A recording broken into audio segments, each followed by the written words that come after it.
All right, Michael. Florida's unranked, and they haven't. They struggled with Kentucky a little bit last week, going down to triple overtime.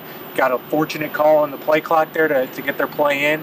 But Nick Saban is talking about this team as if they're a top 25 team, and they're way better than we are portraying them. Why is that? It's interesting. He came in today, and you could tell he was starting to get a little fired up. His voice got a bit louder. Florida has an outstanding team, way better than anybody here thinks in terms of the players that they have. They lost a lot of players due to injury last year. They got a lot of players back that are very, very good players. And regardless of what anybody thinks, they'll be as talented as probably anybody that we play this year. Maybe he senses that people aren't overlooking this team, that respecting the talent they have.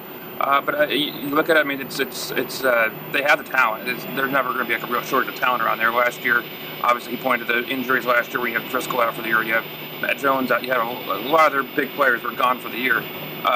It's easy to make the excuse, but in this case, I think it really was a case where they were really hit hard. And you see some of these guys who have stepped up. The DeMarcus Robinsons who just kind of exploded this year.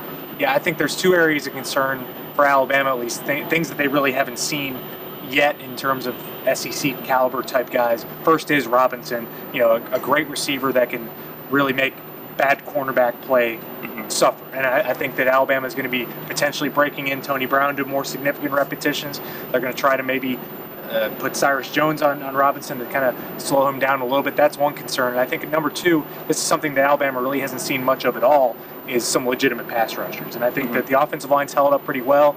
They haven't. Blake Sims is yet to be sacked because his mobility helps out a lot. But these are some NFL quality pass rushers that they really just haven't seen through these first three games. Fowler, the guys that's coming off the edge, it'll be very interesting for Cam Robinson to see these guys that he's had. The Southern Miss and the FAUs of the world, not necessarily the kind of guys who are going to have that kind of talent. So, very interesting to keep an eye on 74, the freshman left tackle. Yeah, this is still a game where Alabama's a 2-touchdown favorite.